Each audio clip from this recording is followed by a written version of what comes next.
Welcome to the final Super Region 3 show. Tony and I are here just for all those wondering where's the other guy at, John Dykstra. He will be here. He is wrapping up some wrestling, high school wrestling coverage, and it's going a little bit longer than expected. He will be here to talk about some news, Tony, that may have broke just before we were going ahead and going to be live here. And This was, there was a lot of talk, and we're going to let John really unpack all of this. Yeah, so you and I are...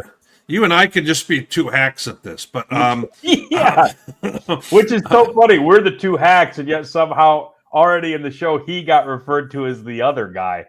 I know. This is a motley crew we got going on this. Exactly. Hacks and the other guy. Two hacks and the other guy. Yeah. So, here's what we've got for those who didn't see it. Here's kind of the latest. Northwest Missouri State, which is, once again, if you're new to D2, they're kind of a Notre Dame here for us. When they do things, it's national news in our world. They have gone ahead and hired a head coach. Now, this time around, they went from Rich Wright, who had a great record, was winning, 2 out of 3 out of 4 games that he coached in his career. But with the bar of expectation really high at Northwest, they decided to move on. And they've picked up John McMenamin. For those who are not familiar with who John McMenamin is, John McMenamin played at Northwest Missouri State, was an offensive coordinator at University of Central Missouri. Very good squads there on offenses. Yeah, Brooke Bolus. And then from there, took the head coaching job, Wayne State, Nebraska, and kind of reestablished their program back in 2001, right after COVID. They went from having, probably a good 10 or so years where they were struggling to be above 500, most years below. And he had them as a 7-4 squad in 2001 as a head coach. 21. And I'm sorry, 2021, yeah. My fault. Yes. I know it was a long time ago. It wasn't that long ago. But it all bleeds together for guys our age, So, then he went ahead in that season. He won at Mankato, won at Duluth. Big wins that year. Just missed making the playoffs, and then went ahead and was a wide receiver coach at Tulane University when they went to a bowl game, and I don't mean just any bowl game. They made like a New Year's bowl game that year. So they were real good, and then they had kind of a changeover with the staff and so forth. And John was not in the coaching profession at all this last fall. So Tony, I'm sure you remember this name. I'm sure I'm not introducing you to who this is. No, that is anybody that wastes as much time following D2 as you and I do. We're like, oh, okay, I know who that dude is. Yeah. Probably not the same level of notoriety as some of the other names in coaching, whether it be because they played at a D1 school and had some name like a Tyrone Wheatley at Wayne State, or somebody that just had driven a lot of results. Well, I mean, like an Adam Dorrell who left to go to D1, and then when he comes back down to D2 is at Central Oak. That's a name in D2 that everybody knows because he's won championships. So yeah, this is a guy that maybe isn't quite in that level, or that doesn't have that notoriety nationally, just that everybody would recognize. But for those of us who followed D2 for any stretch of time, yeah, that's a name where you're like, oh yeah, I remember that cat. Well, and we had kind of speculated that they were going to take somebody from the Northwest family tree. Yeah. Whether it was going to be Adam Dorrell, who was highly rumored for this spot. Oh yeah. And then at the same time, 15 minutes before this announcement came out, this one came out. Yeah, right. Which I thought was kind of interesting strategic timing. Sure. keeps CEO in Edmond. The way that they worded that was as if to imply maybe there was interest in him elsewhere in Maryville. So I think over the last week or so, there's probably been some fair amount of back and forth and negotiation and Yeah. so forth. And what was going to end up being the best fit for Northwest all the way around ended up being John McMiniman for them. And at the same time, I think it's a very interesting hire. A guy who knows the offensive side of the football very well. There's going to be questions in Maryville about who's going to run the defensive side. Is there a chance that maybe someone from the family tree will stay around on that side of the ball, like Right. Mr. Bostwick or what have you? And I think John knows those people we're talking about, so it will be interesting to see how that all plays out over the coming weeks, and certainly will be a as big a story in the coaching world in D2 as we're probably going to see here in the offseason. Yeah, I would agree. And I mean, it's funny you talk about how, the expectations of that program. I mean, Rich Wright, is kind of that 80% win guy, but when you put 7-4 back to back with 6-5, that's not a good trajectory. And let's face it, the biggest struggle that Northwest was having over the last couple of seasons was on offense. And Right. so it's not surprising to see the school make a decision to say, okay, if we can get a guy that's within our family tree, so to speak, but a guy who's proven that he can sling it all over the lot.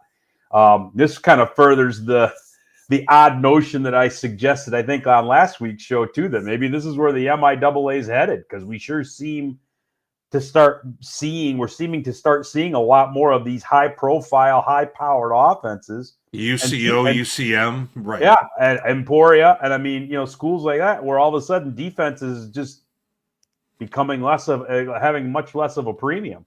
Well, then we at the same time they're heading into a new super region. Yeah. That doesn't have the GLIAC. Yeah. And we'll talk a little bit about that later in the show. For sure. I've got a little something that we'll look at, but we kind of figured that the timing of this might pop up right around when we were going to be doing the show. It just seemed like it was about the right time, because with any of these programs, and we kind of alluded to it a few weeks ago, the longer they wait to get a head coach, the more the portal is like a turnstile here with these kids who have a certain level of indecision about what's happening with the program they're in. Yep. So Northwest was already kind of having some hemorrhaging going on from that. Yeah. So hopefully with any program like this, when you get that head coach in now, maybe some of that bleeding stops.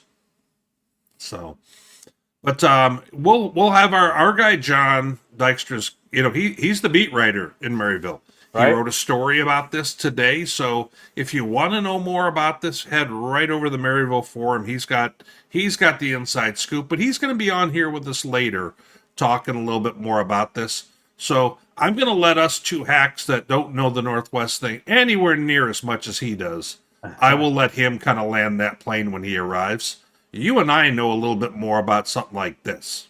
Yeah. So let's go ahead and we're looking at the biggest super region in Division II, in terms of the interest and how things have played out. Now, we did not go ahead and kind of fill out the rest of the bracket here. We obviously know how things went. Ferris State moved forward. Harding moved forward, and now they're playing in the final here of the super region. And as we take a look at this and kind of the super region itself, we weren't real surprised to see Ferris State show up on the other side.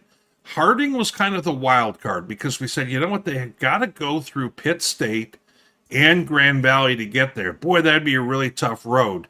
And you know what? They passed with flying colors. Yeah, they sure did. So, as we go ahead and we kind of move on in with that game with Ferris State, boy, Tony, you said that you're going to try and head on over to it. Is that right? Yeah. Now, I saw something about a new crop of snow coming up in Southwest Michigan. Did I see that right? Well, we're kind of in the midst of it / done with it already. But the one variable that you get here in this part of the world, or it is one of these parts of the world, is you can get lake effect, and that can kind of set up shop and be, a little bit more of, hey, they know the conditions are right for it, but where the bands are going to set up can be pretty unpredictable. I mean, so like if you were to go towards the lakeshore today here in West Michigan, they were getting tons of snow, and after probably noon here, it was a beautiful sunny day for where we are, basically north of Grand Rapids a little bit, but again, just a little bit further inland. So again, it's just all about where the wind sets up its direction and then how it picks up moisture coming over the lake and where it decides to dump it. So it's that's the nature of lake effect. Sometimes you can be getting hammered with it and you can go 5-6 miles in any given direction and be in sun. It's just it's weird the way that it goes. So essentially there isn't, I don't think, if I remember seeing correctly, there aren't any more systems that they're necessarily predicting between now and then, but they could still get some lake effect up there that could add to the totals that they did get. Well, and the interesting thing is that, I mean, I thought Harding played a style and in a manner that wasn't terribly, impacted, obviously, by the weather. And, that's a great thing about the way they play, and especially the more they keep it kind of between the buoys and don't try and take it outside too much. And, Ferris throws the ball more, so if anything, it may affect them every bit as much or more in that regard. Here's where I always kind of struggle with this is like everybody seems to think, oh, the weather's going to make it so hard to move the football. See, to me, I've never really bought into that. You know where you're going. Well, UCO would like to get in the chat from last half of their game. That's I don't think the weather had as much to do with that as a lot of people want to think. When you're on offense, you know where you're going. The defense is trying to react and read off of you, and so.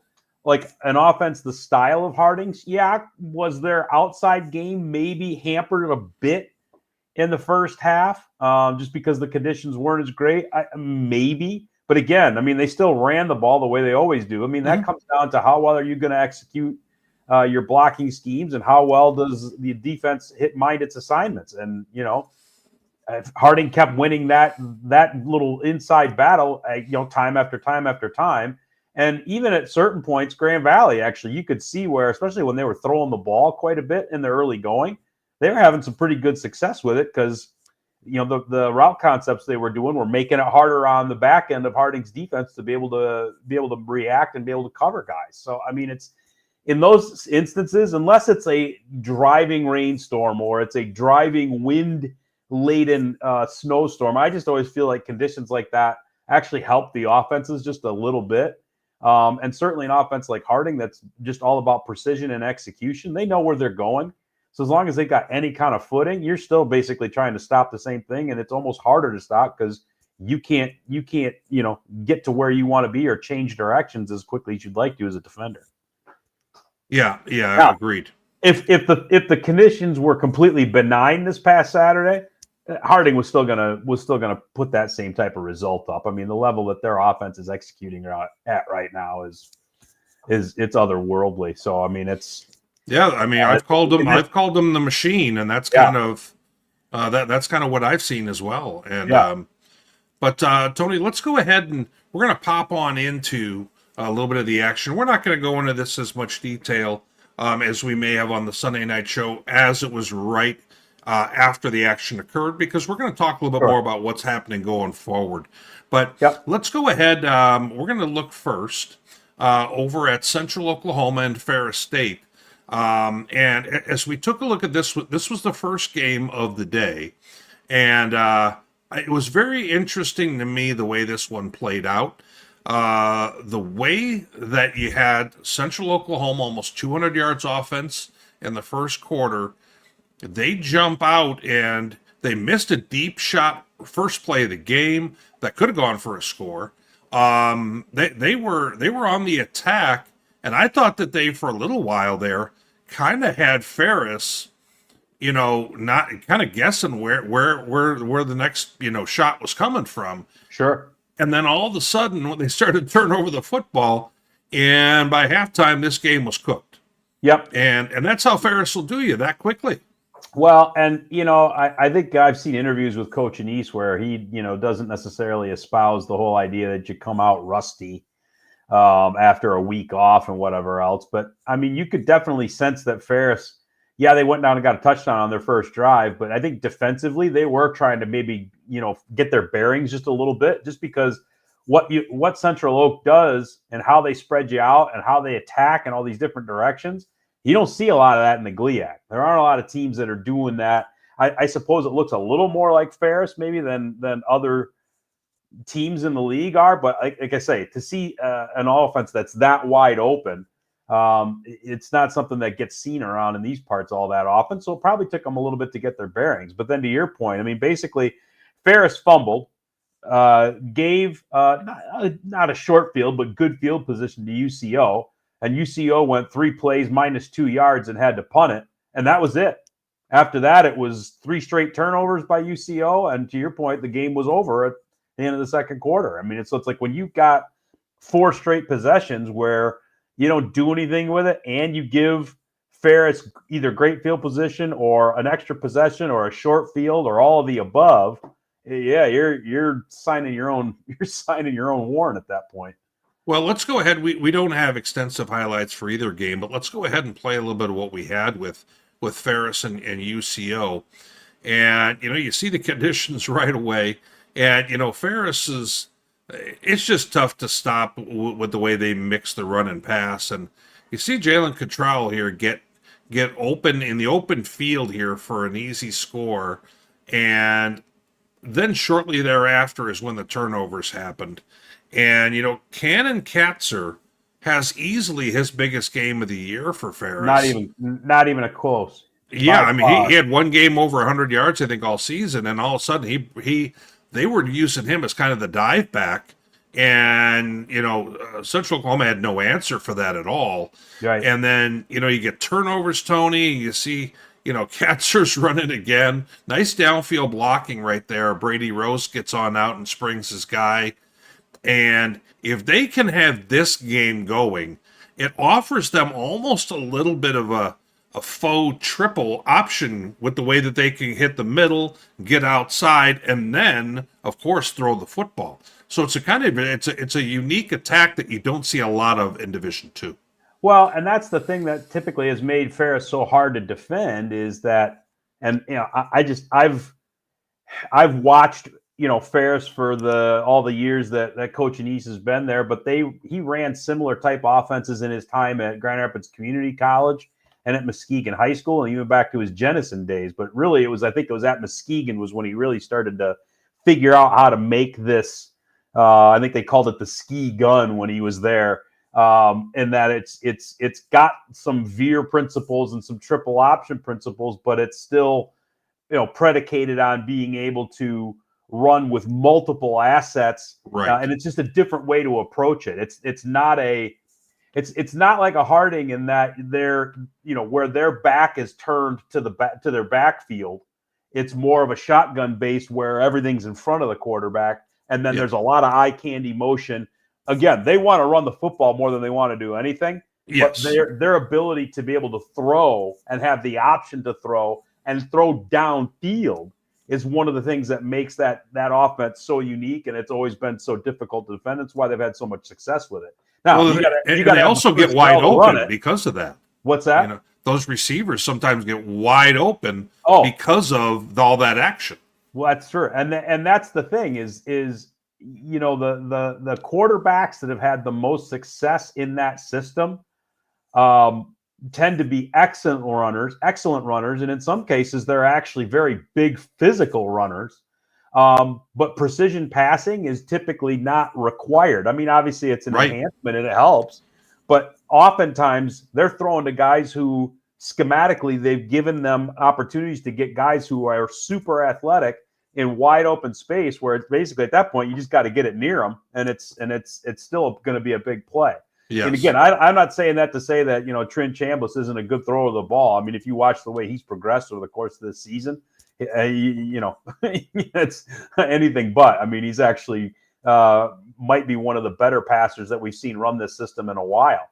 But with that said, it's not something that they have to have because, typically they're not looking to try and throw the ball 35 or 40 times a game. They can if they feel like that's where they got to go.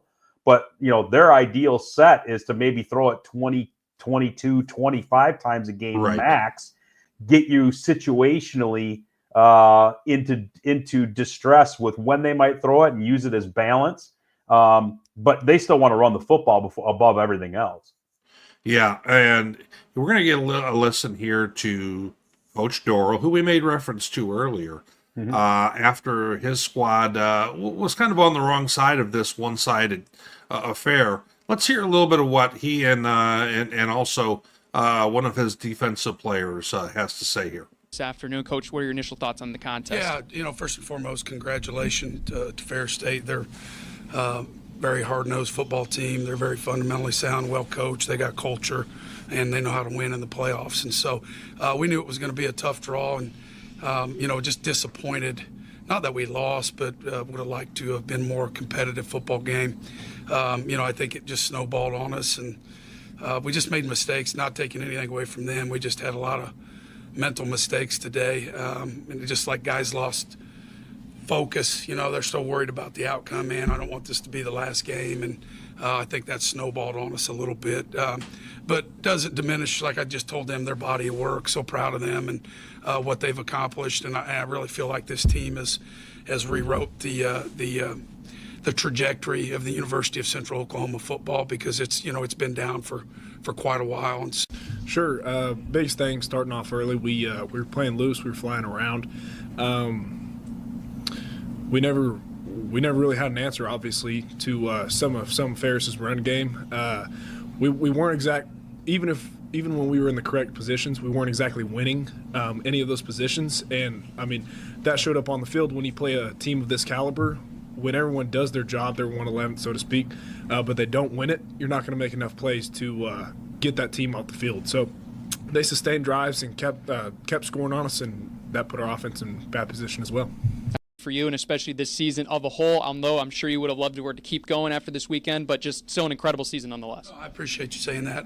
It's reinvigorated me. Be real honest with you, the last few years in coaching has been hard, and these guys have given me new hope, and that you can still do it, and it's just proud of them, because this is the most fun I've had coaching football in 7 years, not even close. Absolutely. Jack, Jet, as well, Coach Dorrell, thank you so much for joining us, and congrats on the season. Yeah, one thing real fast. I want to thank Ferris State. I thought they did a really good job of hosting. I've been in a lot of these, and that's not always the case for the visiting team, and they went out of their way to make every thing was great with us, and so kudos to them. Thank you. Thank you. Classy gesture there by Coach Dorrell at the end. One thing I took out of that I found very interesting is he mentioned that this is the most fun he's had coaching in quite some time. Yeah. And I that would speak to the, signing to an extension to continue to coach there. And I've gotten the impression this year that he has enjoyed this group quite a bit. I mean, heck, who wouldn't? I'll tell you one other thing, Tony, is Jack Puckett, the defensive, the linebacker who was in that video, is only a sophomore and one of their best players.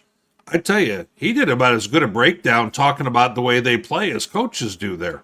Sure. I think he's a future coach. Listening to him. Well, could be, and that's one of the things that I think you and I and the rest of the staff on our side kind of were worried about with UCO, is that we've seen games where they might be in the right spots, but they don't make the play. I think I even specifically talked about how last week Washita shouldn't even have been able to get that game tied. But, Kendall Gibbons just flat ran over a dude. And it's like, all right, he was in the right spot. He needed to make a play, and he didn't win. And so I'm watching that, and that was just one of many examples in that Washita game that I watched where I'm like, if that's what they're going to do against Ferris, it's going to be a long day. And it ended up being a lot of what we saw. Yeah, and kudos to Ferris for taking care of business the way they did against a very good. This UCO opponent is much better than that score indicates. Oh, without a doubt. If UCO was playing in a different super region or not in the position that they were here, in this tough spot, This could have been a team that could have gone to the Final Four or something like that. This game, I agree, totally did snowball on them. No pun intended here. But at the same time, Ferris really knows how to put an opponent away, and Yes, there's a lot to be said for that this time of year, especially. no question about it. Certainly, the other game that we had was of every bit as much interest. We really thought that these were two great, interesting matchups that we had coming on in. Now, neither one ended up being the nail biter that we were kind of hoping, but at the same time, you take a look at this one, Tony, and the Super Region teams just came on out from the SIDs. The ones that they drum up. Yeah. And you didn't see any Harding running back on the first team. And it kind of made sense to me. They had Braden Jay made the second team, and I don't think any of the others were on it. Tony, it's because of the fact that they share the wealth so much that statistically you're not going to see those type of individual awards when it comes down to this. But I don't think that they care, because in this case here, Blake Delacruz, who's kind of been their main fullback for the past year and a half. Yeah. I mean, he'll start off the game and get rocking. Andrew Miller comes in, and boy, was he able to really, find some space, and he ends up being the guy who gets the light shine on him this week. Well, and I think this speaks to the coaching job that Harding did in this game, and I think you might end up playing a clip of this. It's one of the things that Coach Wooster talked about in his post game was, how Harding was able to see what Grand Valley was trying to do and make an adjustment to say, okay, we're going to do this instead. And it was something that Grand Valley didn't have an answer for. And that was, involved Andrew Miller, and he was the beneficiary of that. And that's just it, is when you've got multiple guys who can do different tasks and you can almost use them as quasi decoys or, situationally guys that maybe you don't expect him to get the ball. And then all of a sudden you're watching him run away from you. That's the advantage that Harding has, particularly with how well they execute in that system. So, that's right. That you see that happen a lot with teams like this, where when you've got so many weapons and the system works so well, none of them end up putting up outrageous stats that typically tend to drive what other people who are voting for those sorts of teams often are looking for. And that's one of the things I've always I understand that aspect of it. And we talk about this when we talk about the Harlon Hill Award too, is that, if you don't have the stats, sometimes that's going to make it harder for you to garner the votes needed to win an award like that. Even though you may have had one hell of a season, the numbers just don't always tell the story of how well you actually played. Absolutely. Let's go ahead and watch. There wasn't a ton of video available on this one that was not, owned by the NCAA. So let's go ahead and take a look at what we've got here with Harding and GV. And we're going to go ahead and see, we mentioned Andrew Miller a moment ago. He's a little bit of a taller fullback than Blake Delacruz is. Yeah, a little runs bigger. a little bit lower to the ground. Here's what I thought at the time was a pretty big fumble by Ike there. As they were going in what looked like for a score, Tony, to keep this game much tighter. Cole Keelan, he's a load when they're going to have him run. I don't think, Tony, that they want to run him any more than they really need to in terms of putting miles on him. Yeah. Because he does a great job just operating their offense. But at the same time, when they want to kind of stay a little bit more inside, he's another great option there. And I don't think a lot of teams prioritize him in terms of what we have to stop. And when you see that happen, he can get some chunk yards in those moments. Yeah, well, and that's one of the aspects of running a system like Harding does, is you're just trying to put so many multiple people, whether it's sideline to sideline or at different levels of the defense, into distress, right? Because it's like, okay, he didn't give it to the dive, but now he's got how many potential guys on the outside with him as pitch options, or does he actually step back and throw it in addition to possibly keeping it? And so it's guys who run that system and make the reads so instantaneously and either give or pull and then decide whether to pitch, and they seem to get the right answer, such a ridiculously high percentage of the time. Right. A lot of that comes from just innate ability and great football sense, but another part of it is just repetition. I mean, these guys have, let's face it now, this is going to be game 29 for them coming up of this 2-year run where they've just been operating at such a high level.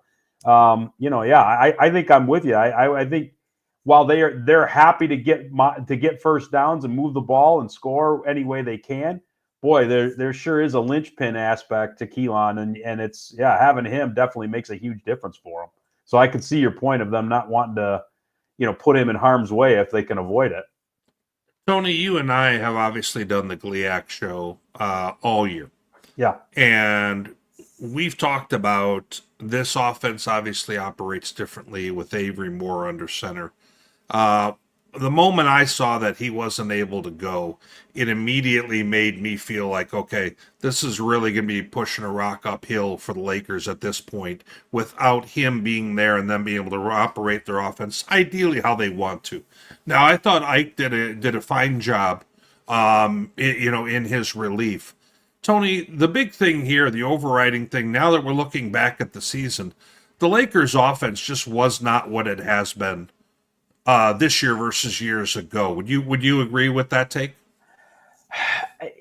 In simplest terms, it's kind of hard to argue with that when you look at it. I think they finished the season averaging less than 30 points a game. Right. And that's not what you've come to expect from Grand Valley offenses over the years. Now, that's a somewhat myopic way to look at it. If you look at it a little bit deeper, I think this Grand Valley team, if I had to hazard a guess, I mean, the goal was to be a little bit more physical, was to be a little bit more methodical and still be able to be explosive when they wanted to be. But the emphasis on big plays or explosive plays, of course, every team wants that, but how they were going to go about trying to get them was just, I think they're trying to change that a little bit. And I think, I have to wonder if any of the quarterbacks that they had in any of the games this year were really truly suited to what the offensive coordinator, Ian Shoemaker, really wants in terms of just the grand scheme of things and how you're really going to get somebody set up and running that system during the course of the year. Do I think of the guys we saw this year, Avery Moore probably represents that most closely? Yeah, and I think the biggest difference that you saw when he wasn't in there was the way that the team was able to run the football really changed a lot. Sure. Because his running ability and his running style really did cause a lot of problems for opposing defenses in a lot of instances. So, I mean, I think when you take that aspect of something that's pretty critical to what you're trying to get done out of the equation, it does make you that much easier to defend. At the same time, he played, pretty much the whole game for a couple of the games where they got slowed down more than you'd think. Right. And so I don't know if there were other issues related to the offensive line or really what the deal was. But I think at some point you have to look back and say, okay, they still went 11-2. And I mean, that's the other thing you got to keep in mind is, okay, yes, Grand Valley's offense probably wasn't what they were hoping for this year, and yet they still won 11 games. Right. So the question then becomes, all right, who are they going to have back next year? And what's that going to look like? And how are they going to better suit what they want to do schematically to who they actually have? And can that work? So, again, I don't think that they had a horrible season by any stretch of the imagination. No. There are a lot of Laker fans who might disagree with that, but no, I understand. But it's great to have that high expectation, right? For sure. And I mean, you still got to look at it through the lens that, okay, they beat the number 1 seed in Super Region 4. They beat a West Florida team that, at the last week of the season had a chance to make the playoffs, but they could have knocked off Valdosta State. I mean, they had some good wins. But even by a lot of the staff's own admission, if you watch, videos and interviews with them, they'll talk about how that team really never put a full game together this year. And that's the difference when you start playing Hardings and Ferrises at this point of the season. Those are teams that are putting full complementary football games together. And that's what you got to do to have a chance to beat those teams. And that's just not what we saw in this one. Well, and I think that there's going to be, you look at some of the teams that were the best teams in Division II this year. I'm going to talk about top 10 teams. Yeah. Whether it's a Pitt State, whether it's a Grand Valley. Yeah. There's going to be squads that, Harding or not, these squads in the offseason were probably going to have to take a hard look at themselves and say, was our offense good enough to win a national title? And and those two are not the only ones in that conversation, Right. but they're the ones that stand out the most to me because they were more like top 5 than they were top 10 for Sure. a good portion of the year. Now you look at the other side when we were talking about UCO a minute ago, that wasn't their problem. Their problem was defense. Well, So, and you could say the same thing about UCM. I mean, UCM still scored the ball a ton throughout the season. Couldn't get stops. right. So I mean, there are teams that are kind of on both sides of the ball.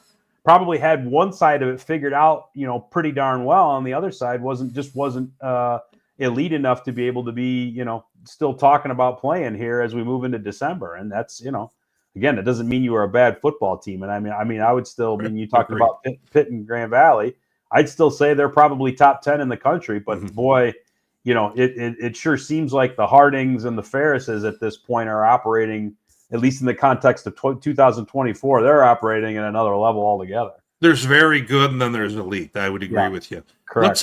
Let's go ahead. Coach Wooster had some thoughts after the game, and then we'll also take a listen to Coach Simmons here in just a moment from Harding. Ball standpoint, had the start we wanted.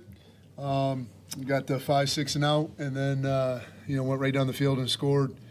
Felt like we had some things going offensively, and they jumped into some heavier sets, and they had a few things that I think they've been working on for a year since last time we saw them. Ability to get to our safeties, get to our linebackers, and then got the trap game going a little bit.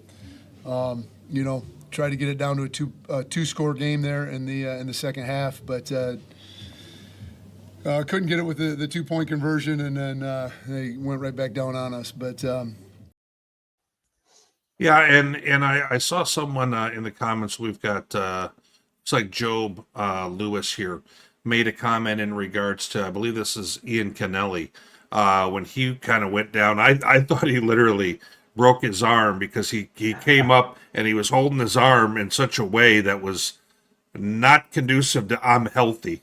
And you had mentioned it was a shoulder or something, and he ended up still coming on back in. But he is certainly, first of all, great ball player and a big piece of this ball club, not just this defense. He, in my mind, was one of the guys who really is the identity of this Grand Valley squad. And, you had a chance. He got dinged up, came back in, but, he would have been nice for them to have back in there healthy. I don't think it ends up changing the result of the ball game. But, boy, I tell you, on the defensive side, you sure would have liked to have had him back there. Everything you said is 100% correct. He's absolutely representative of what that team is, and it definitely didn't help him not having him, but I don't know that he by himself could have swayed the result. Well, we've got somebody making a run-in. Hey! Speaking of somebody who probably wouldn't change the result. He pays attention too, man. Look at his handle. Outstanding. I had to give you a list on my way back from old wrestling. So. Yeah, I was going to say we're going to start talking about collar and elbow tie-up here in a minute. I'm an old wrestler, so no. But if I thought my hat was tight, take a breath. I can see the veins in your forehead. There we go. he says, "Here we go." So, for those just joining the show who are wondering who is the other guy, it's kind of what we say on a weekly basis, but that's our guy, John Dykstra, who's going to go ahead and talk a little bit about the Northwest situation. We unpacked a little bit just to kind of be, current with everyone who was tuning in, wondering about that. John, I'm going to ask you to go more in depth here in a little bit. We're going to finish up with some of these pieces with regard to the action over the weekend. And, we had people asking about you. We said you were sick and that you weren't going to be in. But I could listen to the show on my drive back. Oh, that's right. So I couldn't even play it off like you weren't going to be on. Darn it. Okay. Man. I know. So we're going to go ahead and listen to Coach Simmons, who was flanked here by two ball players, Dre Hall, who was on our preseason Elite 100 team defensive end, along with Andrew Miller, who was not on our preseason Elite 100 because we didn't know much about him then, but he sure has come on this year. He's a 1,000-yard rusher for him. So we're going to have those two guys talking right now. Back for Grand Valley, for this program, for Coach Wooster and the job that he does. But today was a great day for our program.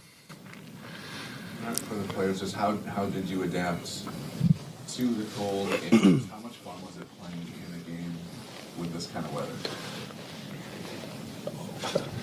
I mean, as far as adapting, I mean, it really doesn't matter. I mean, it doesn't matter at all.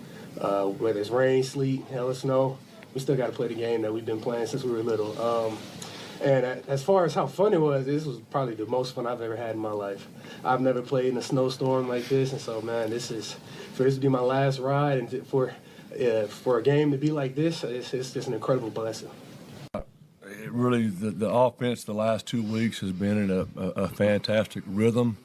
Coach Wheaton has done a really great job. Obviously, very few times have we ever been slowed down as much as we were slowed down by last year by Grand Valley. They do a great job defending the run game. But I thought our guys just executed at a really high level. Early in the day, it was really hard to run sideways. And, I thought our O-line did a great job. And obviously our B-backs running downhill did a great job. But Now, Coach was talking there about Kenny Wheaton, who is considered an offensive consultant by Harding. Essentially, he's their OC without so much as them saying it. I want to say he's probably in his mid to late 60s, maybe 70 years old. And he goes from Arkadelphia each day, makes a trip up to Searcy, I want to say at least a few times a week, to go ahead and kind of get this offense how it needs to be. He's been in the flexbone game for a long time, and not enough can be said about the job he does with this group and the discipline and the way that they play offensively. But I think overall, we kind of walk away from this. We weren't sure how Harding was going to do with that trip on up and all that stuff. There was some uncertainty with it for sure. And I thought, they passed there with flying colors, and now they're going to get a chance to make a second straight flight up there. That should be pretty much old hat to them at that point.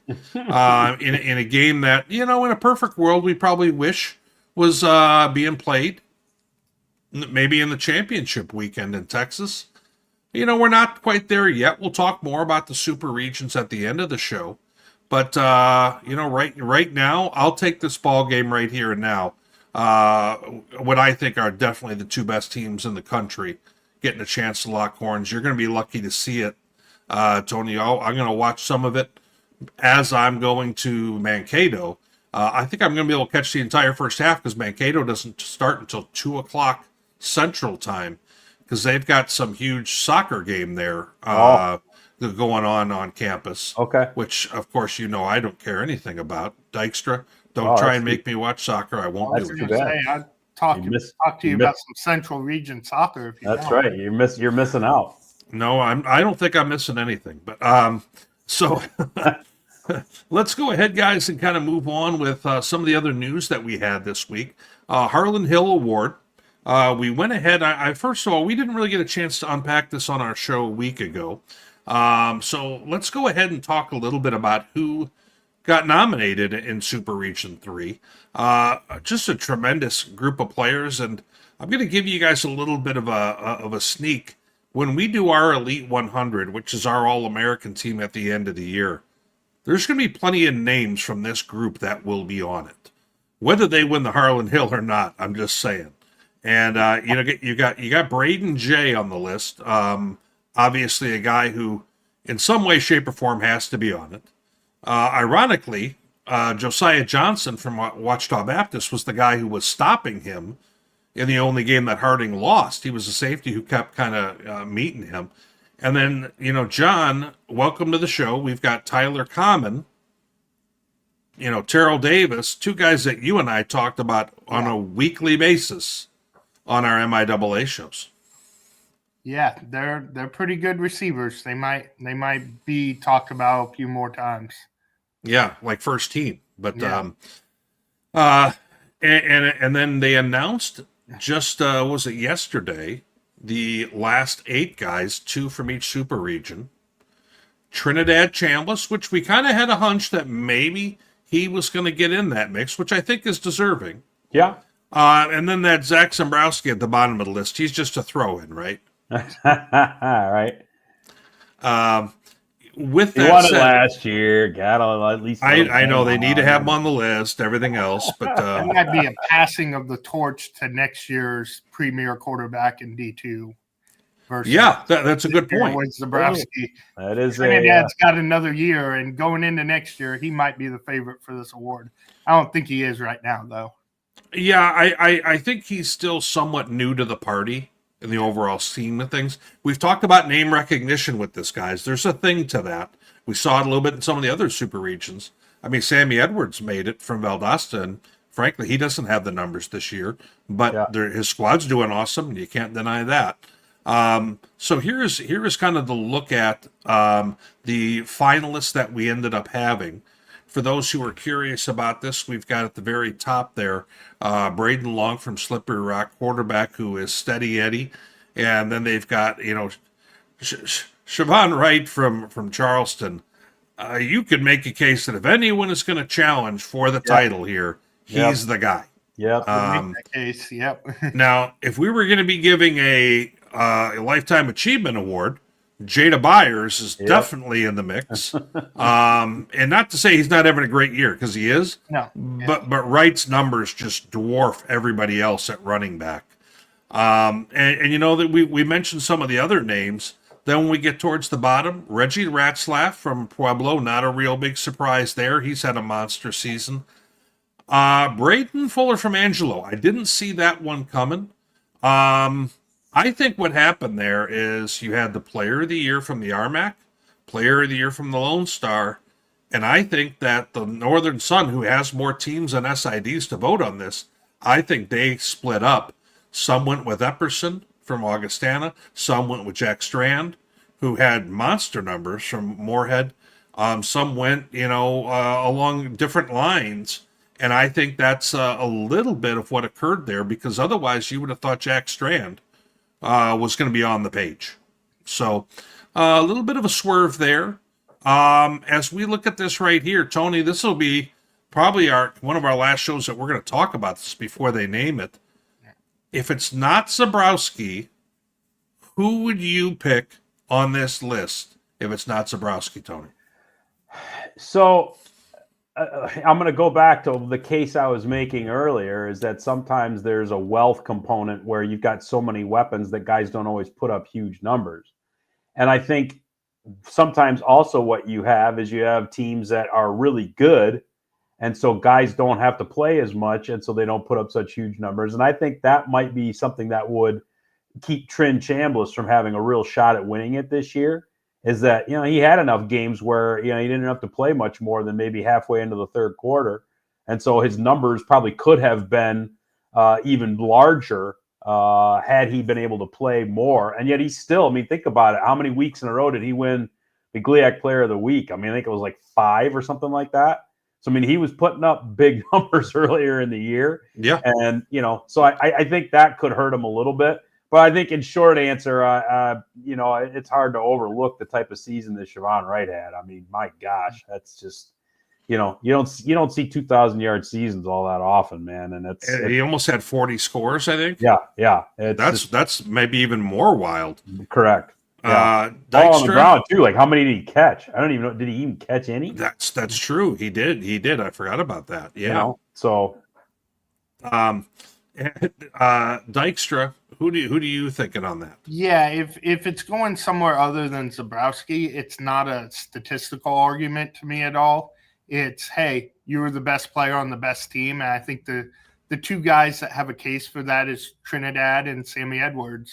And I think if it's not Zabrowski, that would be my argument is, hey, Ferris went from a team that lost in Pitt in week 1 to where they are now, where we'll talk about it. They could be the favorites to win it all. Yeah. And a big part of that is Trinidad. So I think Chambliss, or you could, the undefeated team on the board is Valdosta. So you could make those arguments, I think, as a more of a best player on the best team type argument.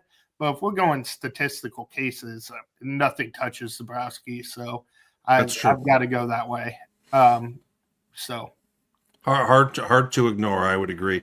And I had already seen on kind of social media, he's playing in a bowl game this weekend. For those who may not have come across that already, they're playing this Saturday. I wish they weren't playing the same time that the games were, because if that was a Friday night or a Saturday night, I'd probably go and take a look at them in UTPB. But you know what?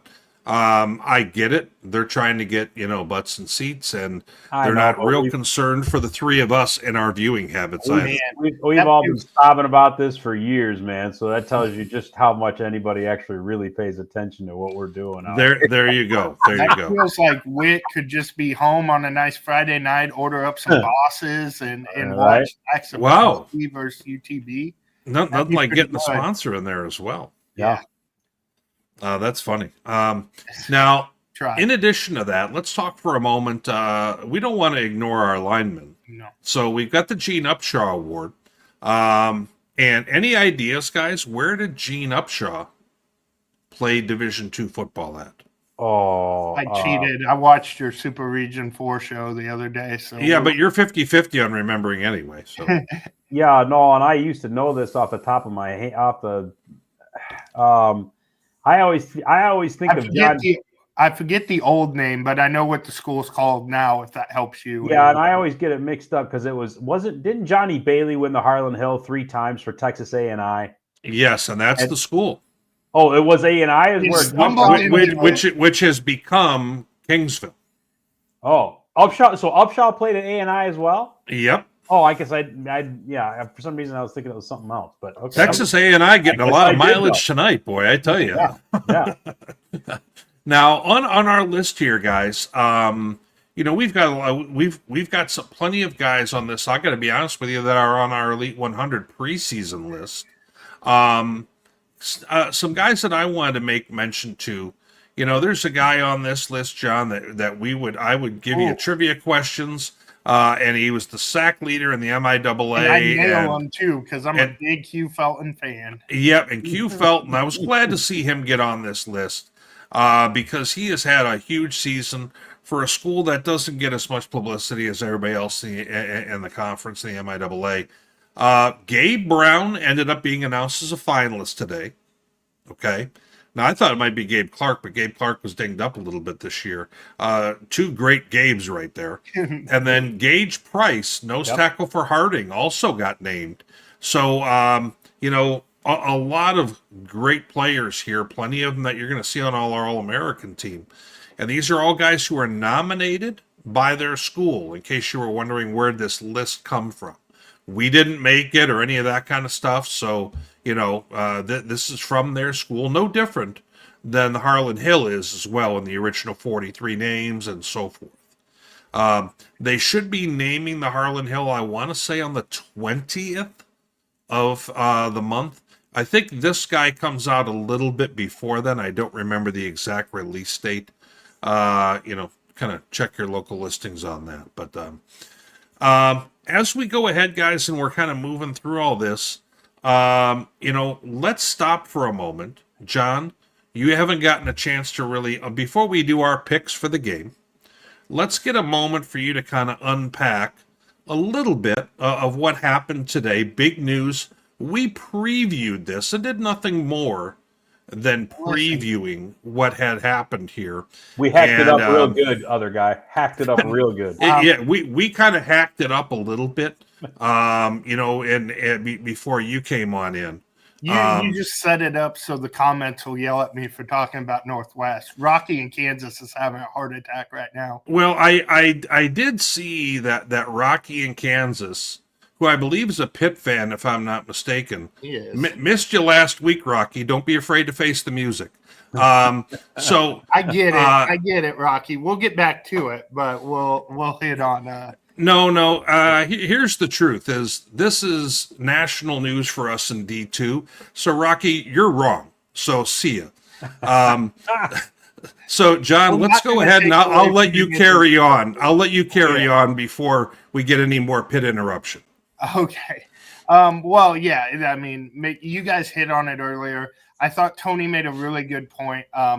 When you fire or part ways with a guy like Rich Wright, you're not going to hire another defensive guy. You're gonna go to the offense because you already had one of the elite defensive guys out there. So you're going to get a guy who has ran number 1 ranked offenses in D2, and he did that with Bowles, as you mentioned before at UCM, which talk about the family tree there with the Bowles brother at UCM.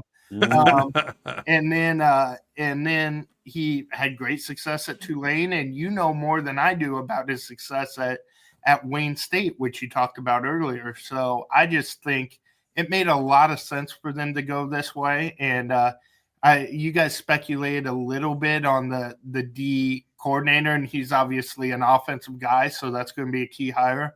Well, their co-defensive coordinator last year is Chad Boswick, who we've talked about before.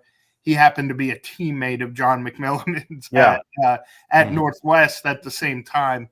That hasn't been announced yet. I don't have any inside, but boy, connecting the dots on that one feels pretty obvious. You don't get a lot more Northwest than having the last name Bostwick down that way. Yeah, it's a pretty good spot to start. And as you alluded to earlier, there's people in the transfer portal right now, so a little continuity never hurt anybody either, and try to keep the guys that you're trying to keep. So I think that's where they are right now. When you look at the resume for McMillan, it's pretty good. He's had success everywhere he's been. He's had elite quarterbacks everywhere he's been. If you look at Bowles, if you look at even at Tulane, Michael Pratt, who's in the NFL right now, and then bringing in he did bring in your guy up at Wayne State, right? Bone. That he's a McMillan guy, right? You mean yes? He came when Bone, who's been the quarterback there, he came over from UCM. Okay. Oh, okay. Yeah. So John knew a little bit about him before that.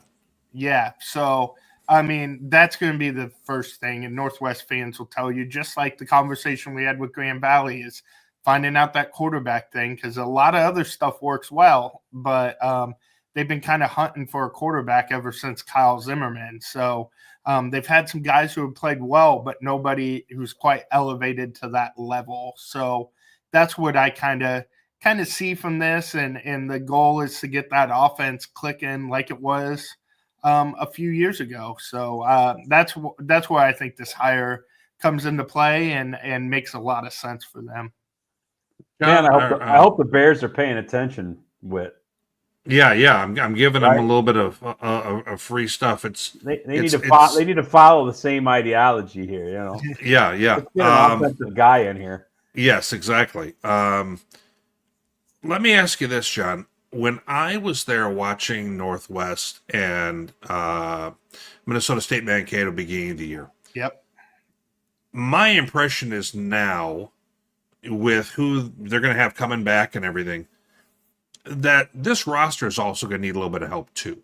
That there is not necessarily, I didn't walk away thinking that there was a ton of offensive star power for McMiniman to inherit and run with. And not to say that they're not capable, but they're going to, I mean, we're not talking about trying to be 6-5 or 7-4. Well, that's the interesting dynamic, I think, with McMiniman, because he was out of coaching. Right. The three names you heard a lot about were Joel Osborne, Adam Dorrell, and John McMiniman.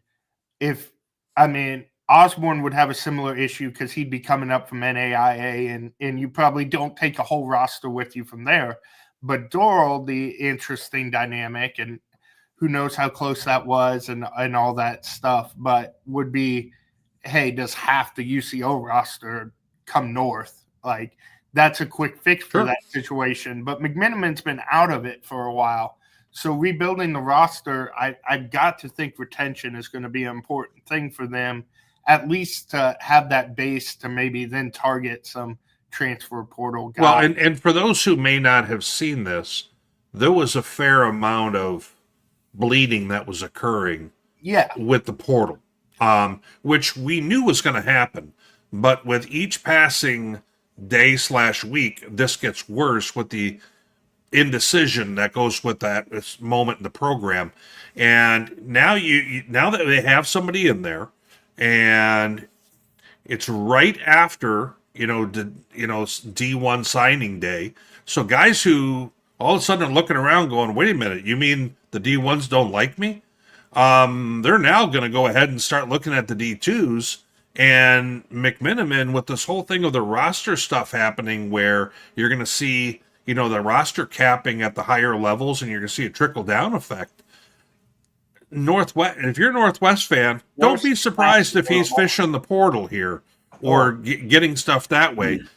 There's going to be some of that's going to need to happen if you're looking to have this Northwest team be the Northwest team you want them to be. Well, and there's that, but I mean, who's to say too that just because guys go in the portal doesn't mean they're leaving. Yeah. As silly as that sounds. So, right. I mean, I think one of the first things he's going to do is the guys that he thinks he can still win with, who are bought into how Northwest does things. Those are the guys he goes and re-recruits and hopefully finds a way to keep. Which is a real thing in today's football. 100% it is. I mean, and that's people can disparage it or say they don't like it and whatever else, but until this NIL and portal thing starts to figure itself out, which I think we're still a few years away from that, really being known as to how it's going to be. That's 100% a part of the equation these days, particularly at the Division II level, because guys who show that they can produce are going to get looks from the level above. So that's just part of what coaching is these days at D2, is figuring out how to keep the guys that you want. But then to your point, Whit, there's going to be a decent number of guys out there that all of a sudden there's not room for them on FBS rosters. There's going to be some trickle.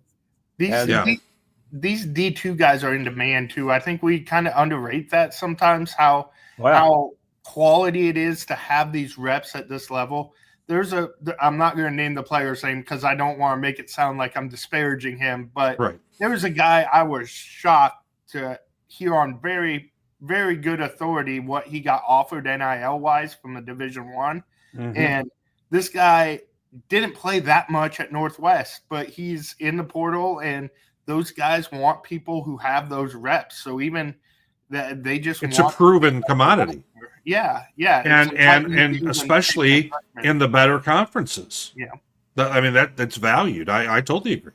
Yeah. And I think sometimes these guys getting into the portal is just to feel it out and see what they can get, because I've seen some guys leave schools in the GLIAC, for example, and you see them go to places where you think, gosh, I get that you're going to completely full tuition and probably a training table, and that probably makes an enormous difference.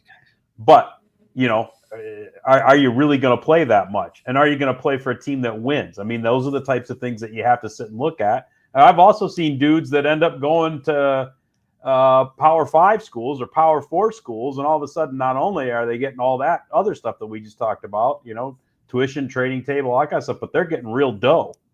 And if you're smart with it, even if you don't end up making the NFL, you could still have a pretty good foundation for your life if you're able to ride that out for a year or two. So it's, I think there's a lot for these guys to look at, and JD nailed it. I mean, these are guys who've gotten a lot of solid reps and are proven performers. And so there's I think there's a lot less risk for some of these higher level coaching staffs to say, oh, we can pick this guy, versus going and getting somebody out of high school that we still don't really know what they are, and then we got to start them from ground zero. And even if we start investing in them, are they even going to stay? Because I think that's part of the reason why you're seeing Georgias and Alabamas and some of these other schools that you used to just, run and roughshod every year. They don't have the depth anymore, because guys who are, 2 levels or 3 levels down on the depth chart that were going to be your next man up, when they're not getting playing time, they're going somewhere else. And I did think that making a coaching change was always like, oh, you don't want to do that in this climate because your whole roster is going to leave, as we've alluded to.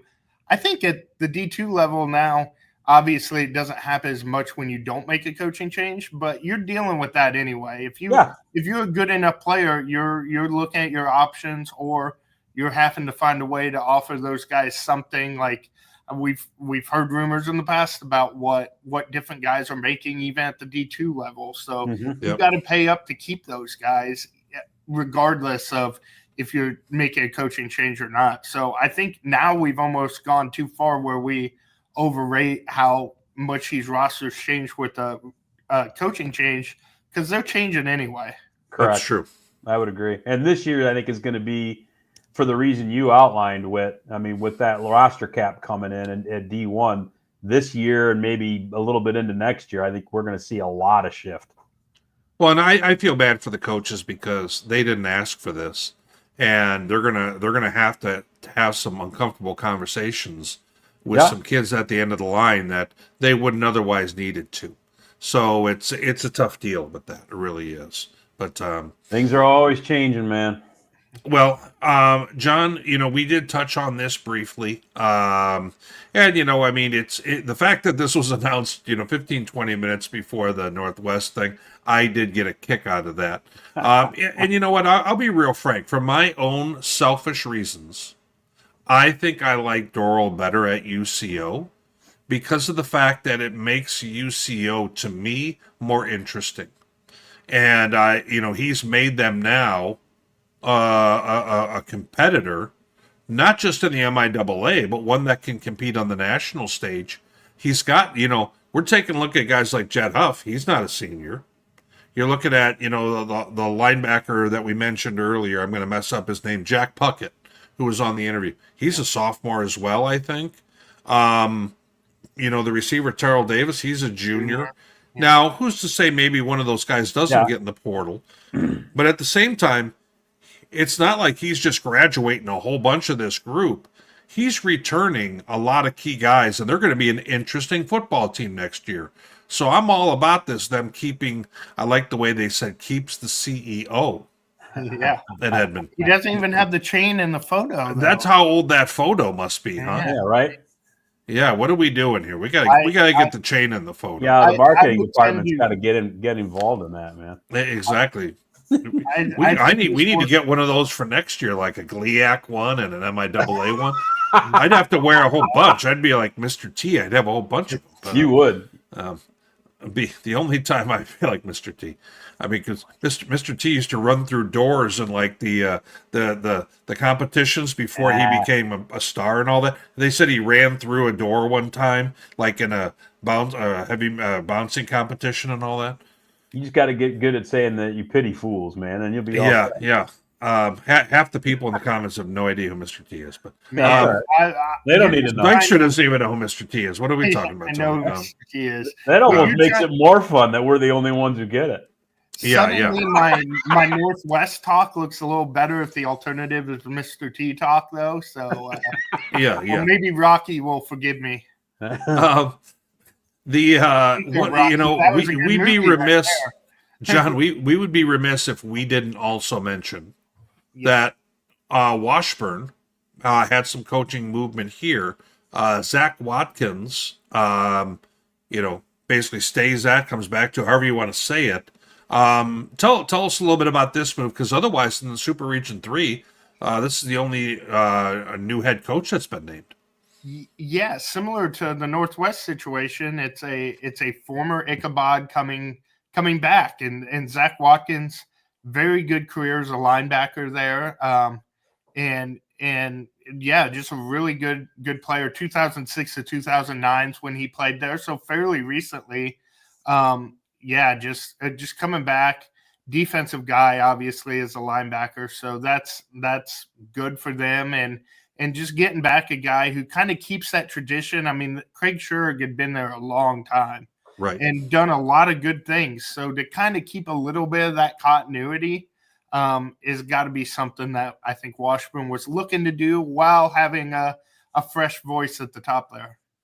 Yeah, and this was a job where there was people interested in this job. I mean, you can certainly win at Washburn, and pretty big names interested in this. Yeah, job. I mean they were a playoff squad not all that many years ago. So don't be surprised if you go ahead and see them back in the mix here. Good call out, man. Most people haven't caught this. That's a Washburn Ichabod over my right shoulder, man. Oh. I got D2 memorabilia all up in this joint. Not just the Gliat guy over there, man. He's supporting the whole region. That's right. Exactly. What's left of it? Hey, there we go. Well, next year you need some more fun stuff up there. Yeah, well. Now, I'm sure Whit can get me all hooked up. Right. So we're going to go ahead, guys, and take a look at the big game. Then, since this is our last show, we'll unpack a few other things while we're at it.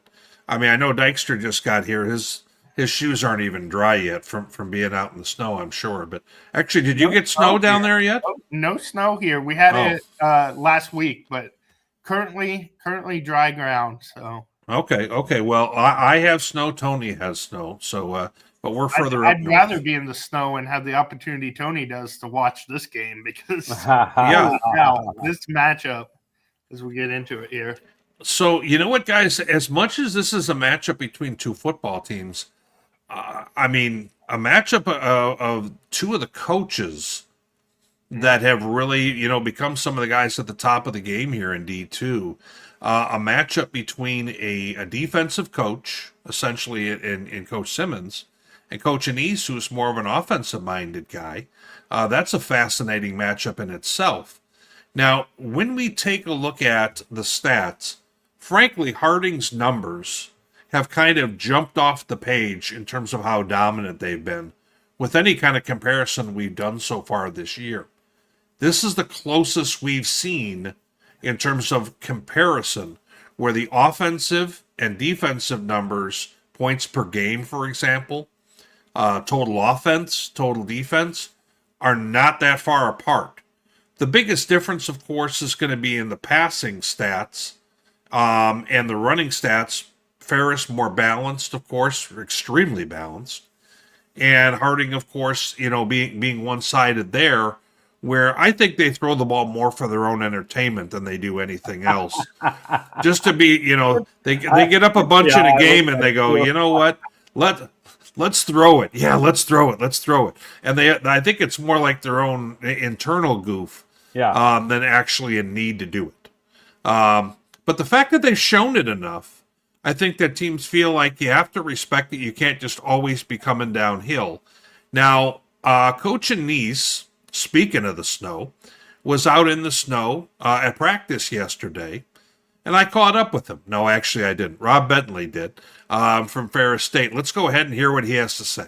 Some weather you have to deal with here, but what's the preparation been like this week?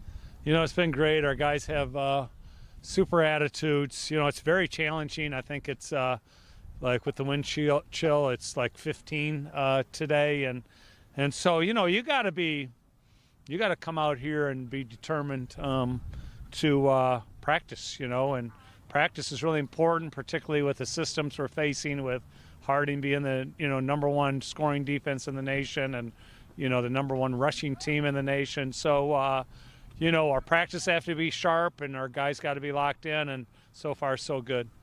It's great to be I guess we'll call it the Elite Eight, right?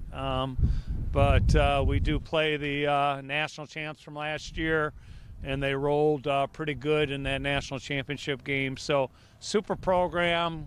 Coach Simmons has done a miraculous job, and we know we're getting a really disciplined, hardworking, great team. So it's 21 and 22 are back-to-back versus 23 national champions right here at Top Taggart. So it's a great opportunity for people to come and watch a great game.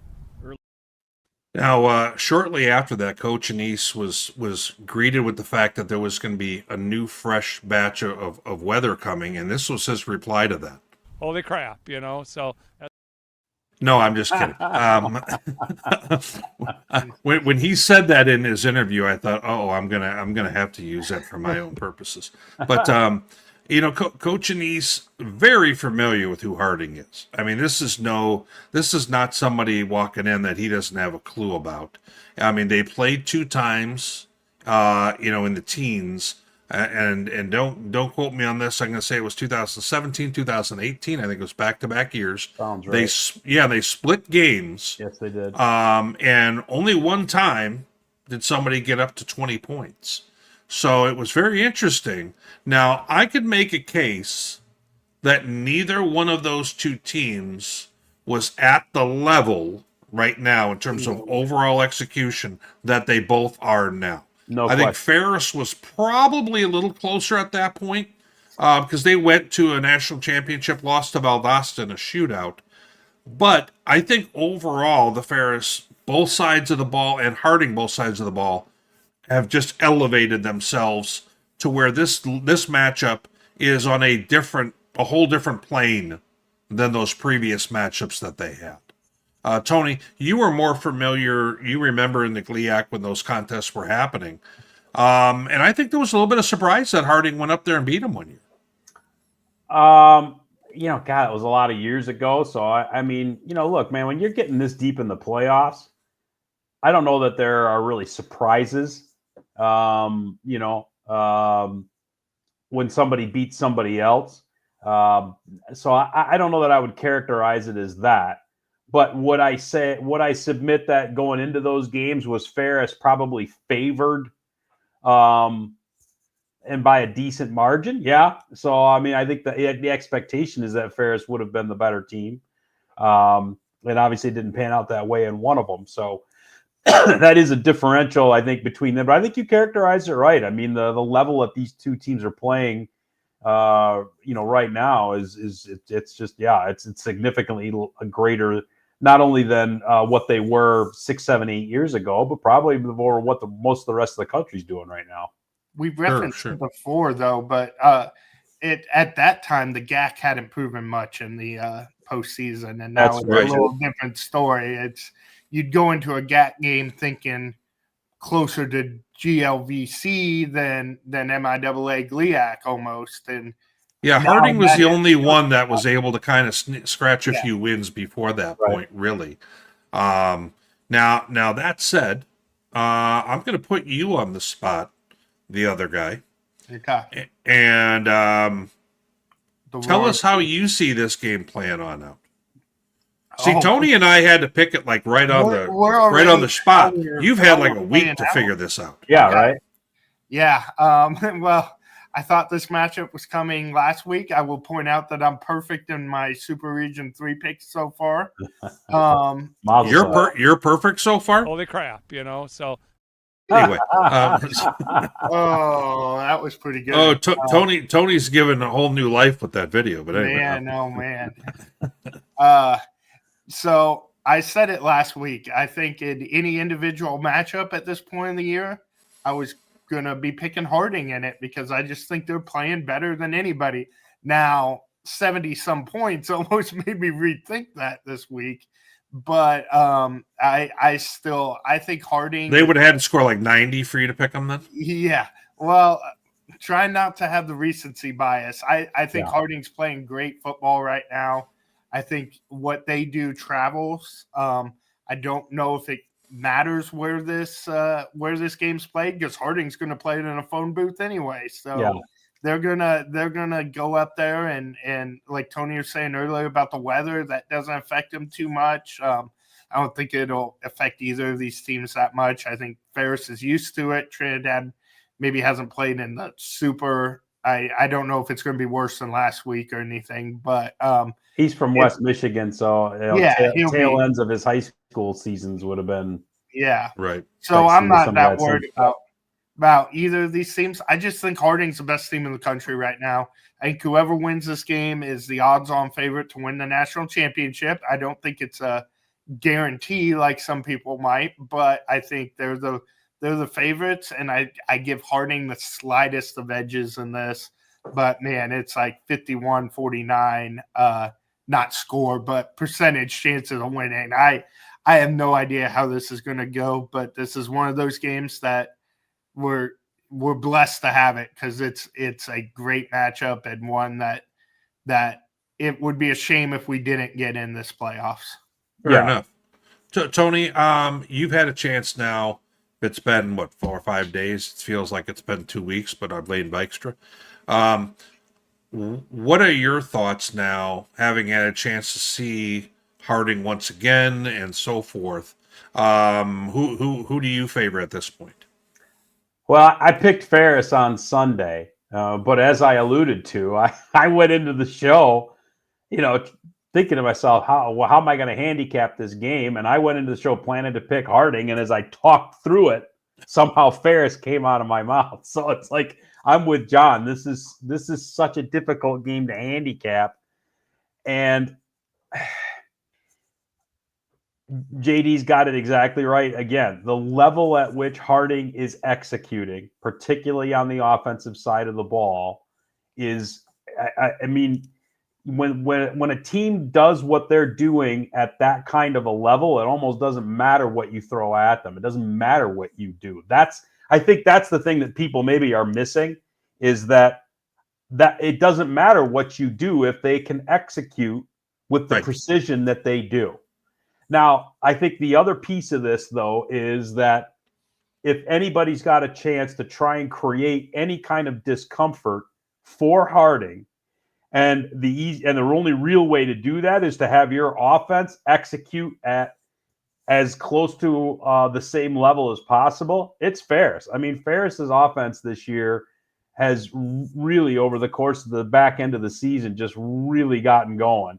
Yeah. And I get that, maybe people look at Saginaw Valley and Davenport to wrap up the year and say, well, you got to remember, I mean, these GLIAC teams know each other really, really well. Right. So they know what to do to stop each other. And don't forget, too, that Ferris played Davenport in the playoffs a couple of years ago. So, I mean, they've even played each other an extra time.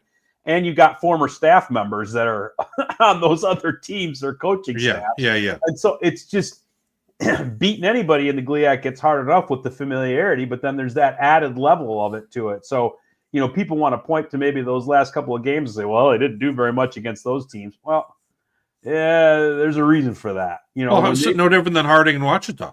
For sure. Exactly. For sure. 100%. 100%. Exact same thing. 100%. And so that's the thing is everybody talks about with Harding how, well, you could say you can stop this offense, but until you see it, I think this is going to be one of the few instances where Harding's going to have to say to themselves, boy, we haven't seen this with what Ferris can do. Now, that doesn't mean that Harding can't or won't stop it. I just think it's going to be a greater challenge than maybe they've seen during this couple-year run. And I think that's what makes this game so intriguing and so hard to handicap is, okay, if Ferris does execute at that level, can Harding stop it? And can they find a way to get that multi-score lead where all of a sudden the duress is on Ferris? And by the same token, can Ferris get stops? Again, if Harding keeps executing at that level, it's going to be a big ask. But there are enough of some similar concepts to what Ferris does that their defense kind of sees some of this in practice every day. So maybe they are suited. Maybe they are suited to be able to get a few stops. So I picked Ferris on Sunday. I'm going to stick with that. But I'm with John. I mean, there are very few outcomes that I can conceive of with this game that would surprise me. If Harding wins it, wouldn't be shocked in the least. Tony was supposedly making the Ferris case there, and now I'm more convinced of my Harding pick because of what Tony just said. I just think we're going to have – I know what I'm going to get from Harding. I know what's going to happen. I think maybe there's which sounds weird because Harding's been killing really good teams, but I feel like maybe there's a higher upside out of Ferris, but I just know what Harding's going to do, and I think this time of year that's really important. Well, I have a feeling that you're going to see Trinidad Chambliss. They lean on him more, of course, in games where they think they need it. I would not be shocked if Trinidad Chambliss carries the ball 25 plus times in this football game, get a lot of +1 stuff. Certainly, if they can get the dive play going like they did, like they did a week ago, they're certainly going to hammer that. But I don't see that happening against Harding running a 4-down, front group. I really think that you're going to see Trinidad carry the ball a lot. And I think that they're going to have a few plays where they get loose in the passing game because of the amount of commitment Harding's going to, and anybody is going to have to do trying to stop Ferris. And I think that might be the key with Ferris's ability to push the ball downfield is going to be a challenge, especially if the field is just even a little snow covered. I just think that benefits an offense so much, particularly in that aspect of the game. So if Ferris's pass pro is as good as we've seen at different points throughout the year, Ferris's ability to push the ball downfield is going to be the wild card in this game.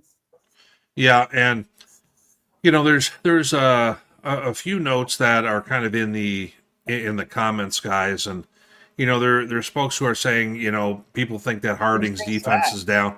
I don't think you've really heard that from our group. I don't. I think that we think that their defense is pretty much no different than what we saw a year ago in terms of how they operate and everything else. Now, if I'm going to be really honest, the one thing we haven't seen much of Harding going against is great passing offenses. That the GAC is not a great passing league. Now, I honestly, though, I don't really think Ferris State's a great passing team. I think they're an opportunistic passing team, if I'm going to be really honest. But I don't think they're going to try and throw the ball like you would have seen UCO or some of the others, like Central Missouri or something like that. So I think it's a different beast altogether. But I think that there's, I think that Coach Simmons, he kind of alluded in his press conference to, there was going to be people who were doubting what we would be able to do. I'm going to be honest with you, it's not really on our programming.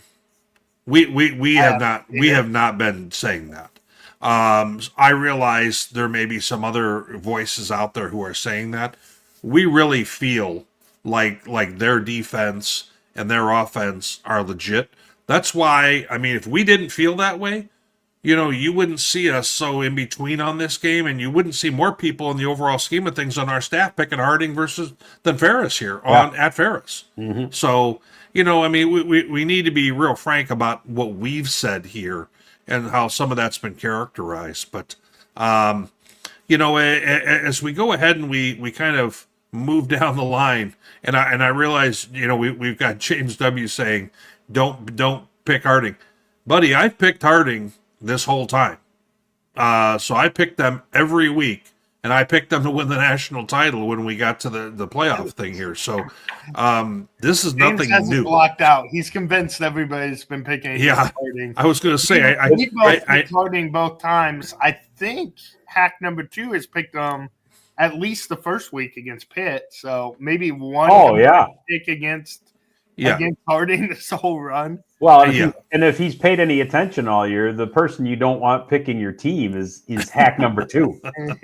I'm the one who can't get picks right. Well, I'm not much ahead of you. Let's not lose that track. But so we end up with John and I ended up taking Harding. Tony's got Ferris, but we all see this as a coin flip game. Let's be really frank about that. I think even the comments agree on a coin flip game at this point, which the comments never agree on anything. I know. I was kind of surprised by that a little bit. Well, and let's face it, at this point of the season, at this round of the playoffs, that's what you want. These should be coin flip games. My only complaint is this should be the final, not a regional final, but hey, at least we get it. And we'll unpack some of that here in a moment. Yeah. By the way, Ferris fan who is not enjoying your pick, Tony, they would like for you to go the other way. I don't blame them. I think Dog might be actually Tony Anissa's burner account there. Could be. But so guys, let's go ahead and let's talk for one moment. There was a question that I thought was kind of relevant towards this direction. The winner, will they get the number 1 seed? My initial impression on this is if they are taking the body of work all the way front to back, which they have been the last few seasons, that Ferris State will have improved their resume more than Valdosta during the playoffs, and it would vault Ferris State to number 1 in terms of the overall seeding. Harding, on the other hand, I think had too far to go because of the strength of schedule. Yeah. And I could see Valdosta undefeated getting the 1 seed and Harding getting the 2. Then from there, the question becomes who's 3 and 4. I was going to say, I don't think you want the 1 seed if you're. That was if you're exactly Harding. what I was going to say. I would Other rather guy. be the 2. Now, out of my mouth. I'm not 100%. disagreeing with you guys, but let me ask you, what's your thinking with that? Let's explain that thinking right now. Okay. Okay, you've got 2 3-loss teams, correct? Playing for Super Region 4, yes. In the Northern Sun showdown in Region 4, which the Northern Sun has shown some good things against teams from Super Region 3. They have shown they can compete. I think there's a different level of athlete there than in some other super regions. And a different level of the Northern Sun taking strays on this SR3 show, but keep going. No, that wasn't strays. That was compliment. Super Region 1 is unfortunately taking a stray on this. Correct. Oh, okay. And because I think traditionally Super Region 4 has been more competitive there, and the Northern Sun as a whole has been more competitive there. So I think what you want is the Super Region 1, which is usually the 4 seed when we do these things. Correct. But because of the 3-loss teams in the Northern Sun making the run, I think there would be the 4 seed. So I think you would rather be the 2 seed and play whoever comes out of Super Region 1 there. And get it was it either Cal or Rock. Yep. And then Valdosta would be the one, assuming they can take care of Virginia Union, which should be a good game. For those who may not have had historical reference previous to this, the guys are alluding to the fact that Super Region 1, over the last 10 or more years, has really not fared well in the semifinals, no matter the matchup after that. Shepherd made it in 2015 to the national title game and lost a one-sided game to Northwest. Yep. But other than that, it's been a lot of pretty one-sided games in that semifinal. Now, the Northern Sun, on the other side, you've got a 3-loss squad. So if I'm going to be honest, it's not like there's a fire-breathing dragon waiting in Super Region 4 to, as you go ahead and you look at that. That said, trying to play the sleeper there, I think the deal there is stylistically, they're going to want to drag you down into the trench and try and have the physical game. Correct. And some of the ball clubs who are left in the tournament may want that more than others. And so it would be interesting to see the matchup. Super Region 4 is still going to be a big, big, big underdog, no matter who they face coming out of this, no matter who it is. But it would make for some interesting matchups if you had a Bemidji going to play Valdosta or something like that, or Coach Hoffner, who's won more games in this tournament than he's lost, and him going down and playing at Valdosta, or some different things like that. Now, I think that we can all agree that the 2 teams that are still on the page right here are a double-digit favorite against no matter who they get, maybe more like a 17 to 20-point favorite, depending on the matchup. Correct. And you nailed it, Whit.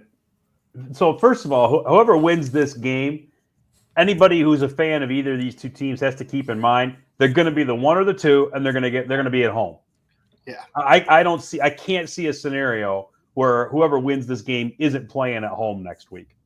But to JD's point, you'd rather be the 2, because then you're going to probably get the winner of the PSAC Bowl, and that is not going to represent the same sort of physical demand that playing the winner of Super Region 4, whether it's Bemidji or Mankato, is going to be. It's not even close in my mind. So that's definitely an advantage to be on the 2 line if you end up getting reseeded that way, in my opinion, and it seems like that seems to be the consensus of our little crew here. I'm predisposed to thinking very highly of Mankato too, because I happened to be in attendance for their best game of the year, which was in week 0. And I realized that's a long time ago, but the team I saw that day can play with teams Yep. anywhere. And Oh, if that Mankato team shows up, that then- changes the tournament a little For bit. Yeah. sure. And that's a coach who's won a title. Yeah. Yeah. And that's so he brings a completely different capability to what he's going to do to get his team ready. And there was a question here about just making sure you saw the Massey strength of schedule for Harding. I'll be honest with you, didn't pay any attention to it because it doesn't have anything to do with It anything. doesn't have anything to do with anything. Yeah, Massey has nothing to do with the actual figuring out of any of this. We got a professional commenter there. He's just trying to trigger. Yeah, no, I think that as much as JD tries to needle me about Massey because we use it for entertainment purposes. That's not how the NCAA figures out strength of schedule. Believe me, if we found a sports book that was publishing D2 lines, we'd switch to that instantly. We would be betting money on games more frequently. I don't know than we about care that. to I'm admit. just saying that's what seen we your would be record using this as a year, reference point Yes, for yes. entertainment, not Massey. So yeah. Yes, exactly. Yeah. Guys, let's go ahead. We've already picked that game. Let's go ahead and kind of slide along. I just want to make reference here because Coach Chris McCullough helped us out with our Super Region 4 shows. Did a nice job. Add a little more color to the show. Fantastic. Yeah, anybody who hasn't watched those should. You would have been watching those and not this nonsense. I mean, Yeah. two hacks and Yeah, another well, guy. You could have had real coaches on. I mean, for crying out loud. Well, Dykstra was later than Coach was. I didn't think that was possible. That's like a professional outfit over there.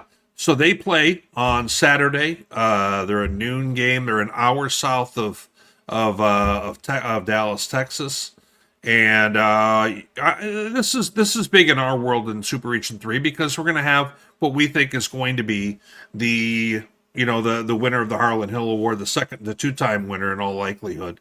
Probably trying to put up about 500 yards passing against UTPB, and they're going to try and do the same. I was going to say UTPB. Let's not act like they're not. Exactly. So, I'm sure Coach McCullough's watching us right now, using us for bulletin board material. But I think we would all kind of favor Central Mo in this game. But I had heard that they had some guys who were either opting out. Game. I don't know if I'd favor anybody. They're doing the who's got more motivation trick here. Yeah. And, both teams I thought ended the season fairly strong and I think wanted another football game.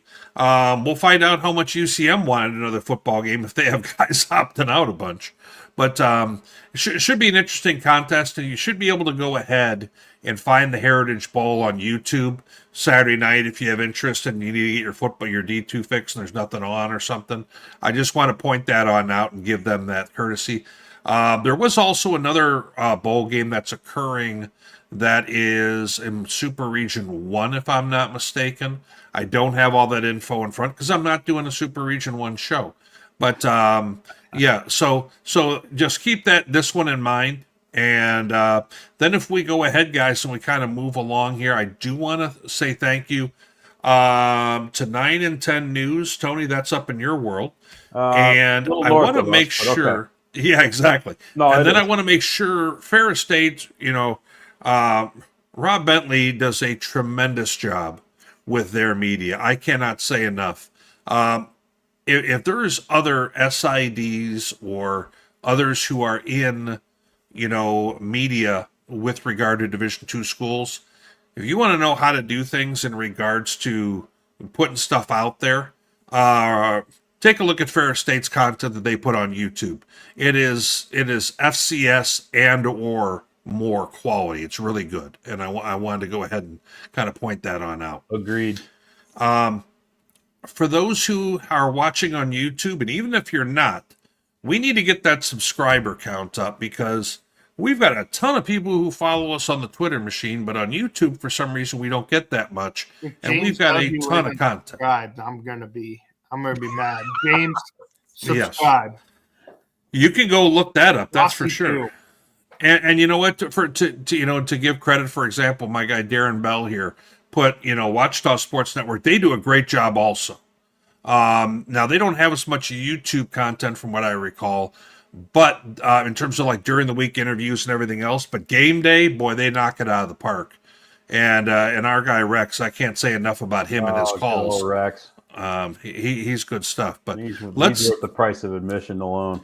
now, guys, before we kind of finish out the show, let's do a 2-second. We were kind of talking about we would really rather, Tony, you were kind of alluding to it. We would rather not have this game, the Ferris Harding game, being played in this round.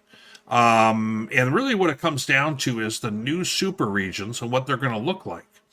And in case you guys hadn't seen this, I kind of threw this on our board the other night, real briefly. And this is nothing more than me doing a total hack job on the map for D2 football that was on Wikipedia. That's as fancy as our production gets. That's where we're at with this. And if you take a look, this is new Super Region 3 for next season. So, Tony, if I'm going to take a quick look at this, and I'm sure I'll be proved wrong. Not including those yellow ones in the corner. Yeah, the yellow ones are. Yes. Well, John, there's conference names that are being mentioned there. Okay. So those are the conferences, yep. Yes. So, like, if I go as far eastbound as the GMAC, they're basically what I'm going to call the Ohio Conference. So, the GMAC, a lot of years may end up being a one-bid league. Now, that people at the GMAC will fight me in the comments on that or play this back. That's fine. They were typically a one-bid league when they were in Super Region 1. So why would that? Right. The GLVC, same story, right? GLVC, it's been kind of Indianapolis's league, and everybody else is kind of trying to get that spot. Mm-hmm. Then you've got the Northern Sun and the GLIAC at the northernmost point on that map. And, Tony, I think for all likelihood, you're going to see the Northern Sun get 2 spots, GLIAC get 2 spots, and they're going to be fighting over who gets the third one. I think that's probably right. I don't think it's inconceivable to say that you could end up with a lot of years also where it's, the GLIAC and the Northern Sun each getting a pair, and then either the GMAC or the GLVC picks up a second spot. I don't know. Sure. The idea that they're only relegated to a single spot every year I don't know that I buy that. You got an undefeated team and a one-loss team. Yeah, you're right. Yeah, that's where it would go. Yep, I agree. So, but I will say that you see a fair amount of scheduling already between some of the lower half of the GLIAC and the GLVC and the GMAC. You also see a lot of scheduling between the GLVC and the GMAC. So I wonder how much of that may or may not continue. Just because if you are a team like, let's say, a Findlay who thinks you've got what it takes to be able to put together a 9-2 or a 10-1, yeah, you want the in-region game, but who do you want it to be against? Do you want it to be against a team like an Indianapolis where you might take another loss? Or do you want to play Missouri S&T that maybe is, going to hurt your strength of schedule? I don't remember what S&T did this year, so forgive me on that. But it's just an example. Not well. Yeah. So I mean, that's kind of the, that's the struggle that you're going to have. So I mean, I don't know what those schools are looking to do. I do know that I think Ashland is going to continue to play Ferris for maybe another year or so, and then I've heard inklings that another GLIAC team might be playing Ashland here in a couple of years beyond that. So I think, there are going to be a couple of teams that say, hey, we'll play anybody. We'll take the extra in-region game and let the chips fall where they may. So It'll be interesting to see how that works out. But I think you're right. I think 2 out of every 3 years, it's probably going to be the GLIAC and the Northern Sun competing for a third spot. And then that third year, you're going to see either the GLVC or the GMAC pick up a second spot, and then you'll have 2-2-2-1. Yeah. That's kind of how I think it'll shake. The thing is, do you see the GMAC now start playing more teams in Super Region 1? Because, I mean, Witt and I saw this happen this year with Mankato and Northwest.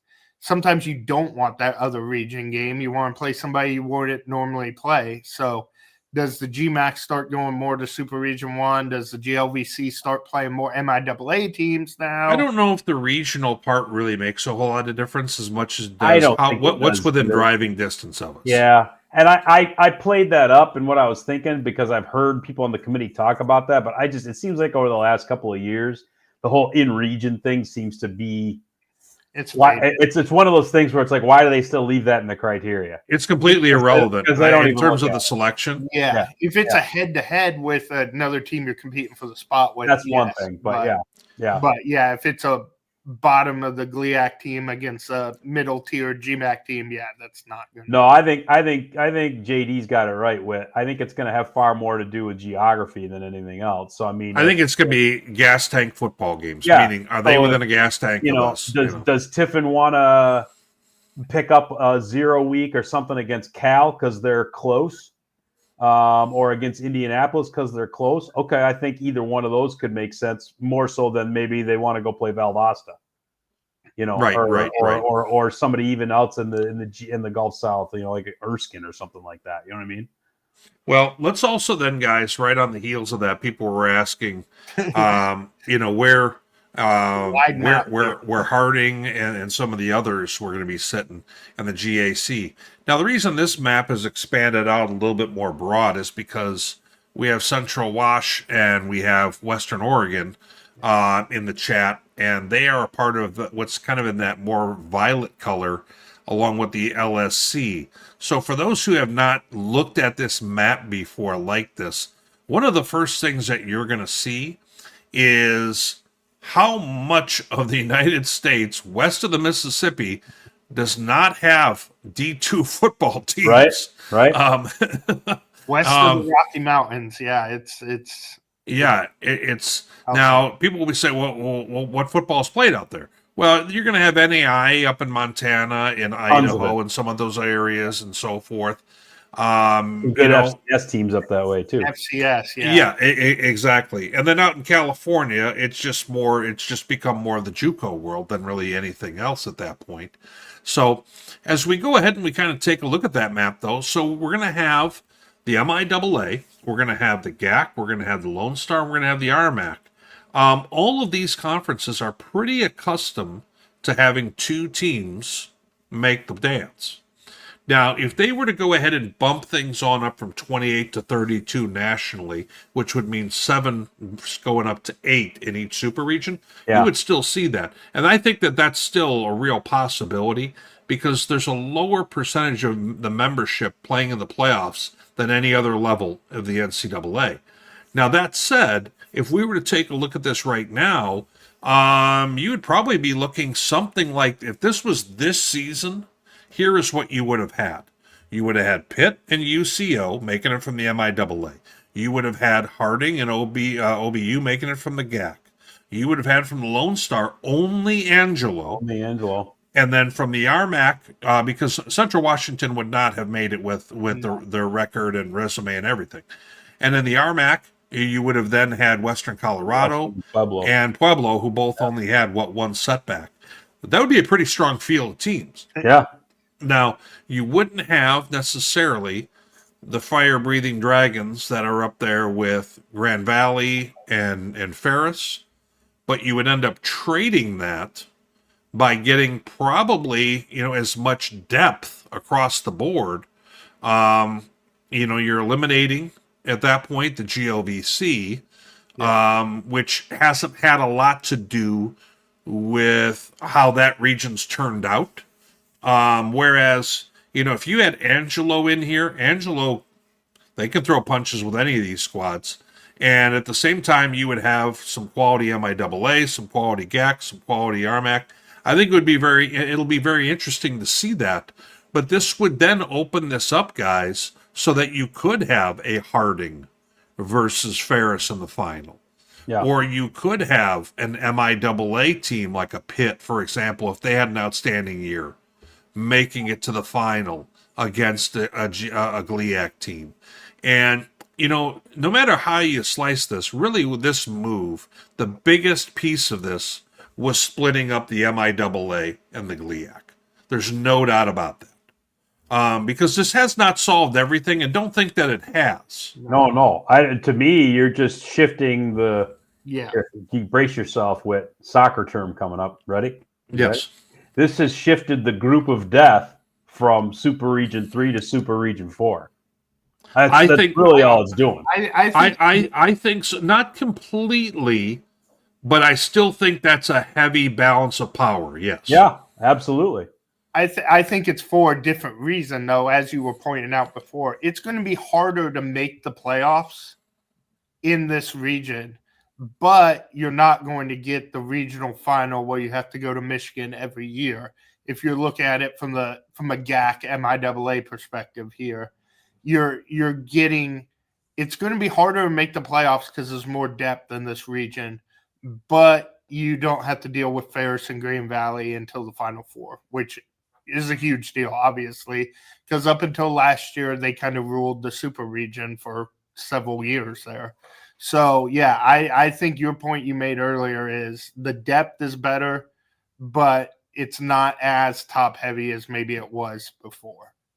Very true. Very true. And if you're Saginaw and you're Davenport, you're loving this switch because it goes the opposite way for the GLIAC. It's for so many years, it's like, oh man, we can't get 3 teams in. So, Green Valley and Ferris are going, and those teams are just out of luck. Now there's a chance, a better chance. They always had a chance, obviously. Well, yeah, I mean, Davenport did. Davenport got a third spot for the GLIAC, Yeah. A couple of years ago. So, yeah, I mean, it happens, but now I think there's the point earlier. There's not quite as much depth up there as there is now, and that's not a shot at the Northern Sun or anything like that. It's just there's 2, potentially 1 mid conferences, and that mix. And to me, if I'm the conference, then I'm probably if I'm a conference that's going to be frustrated with this, it's probably the Northern Sun. Yeah, I've gotten some feedback already. They were kind of used to getting 3 teams in, and the odds of that go way down. Yep. And now you've got one of the power conferences, or what's perceived to be the most powerful conferences. Now that you got to go through to be able to get out of the region, didn't really have that before. So I think it's the RMAC and the Lone Star though that are got to be the most. Because they had the same deal as the Northern Sun. They had I can see that. Conference region, and look at the RMAC this year. They got the top 2 seeds. It's but that's not going to happen. But they couldn't get past Northern Sun teams. So, no. I mean that's still you got to win in the playoffs. But man, it was set up for them. That's true. Some last things, guys, and I'm going to go ahead and kind of pull that on down. Some of the last things we did have in the comments section that I wanted to mention. Chuck giving us a hard time for having a really super good long show again. Yeah, he's going to give us a hard time about that for sure. I want to mention this. Totally agree with this. Harding fans have had to make 2 long trips up into the snowy part of the world. Hope everyone is safe with that. Absolutely. There's people who will be driving that up because it's not the craziest drive in the world. No. I would welcome them to come back in the summer though, when it's really freaking nice here in Michigan. Right. Which it is. It's not a terrible drive as somebody who's made. And Northwest and Harding isn't. It's farther from Harding, but I've made that drive a couple times now. It's not bad at all. And some nice comments here. That we all do a great job. I don't know about Dykstra, but I think Tony and I do a great job. When I feel like showing up, I try to do. When he rolls in, he's pretty solid. So before we kind of sign off here, John, what do you have for them in the paper? You had a chance. Did you have some words with Coach McMiniman? I haven't. We haven't lined up a time to talk yet. I've talked to Director of Athletics Andy Peterson about the entire process and all of that. I'm looking forward to talking to McMiniman when it lines up for our schedule. I think, not to bring it back to that again, he's having player meetings all day today. So It's like you got to get that retention going now. And I guess retaining an offensive line and a quarterback and all those things mean more than talking to your local hack. So we'll talk to him when I'm sure you will be. That will be a good portion of your next few days. And folks, if you're not following John Dykstra on the Twitter machine already, go ahead and do that. Maryville Forum as well, to kind of keep in touch with that news. Tony, once again, thanks for everything with this show. And I think that Thanks to you, Whit. our Super Region 3 folks, guys, we almost gave you 2 full hours. I know Dykstra would like to go 2 more. I always want to match to. Well, I was only here for the second hour, so That's true. You just arrived. I forgot. Well, Whit and I can bail. You can hang out here. And Yeah. We can just for a while if you want. You can start typing out your thing. Yeah. Well, folks, thank you very much for tuning on in all year, whether it was the MIAA shows, the GLIAC show, obviously the Super Region shows. We will see you guys on Sunday night. But once again, safe travels, and we'll also see you at the games. Thank you.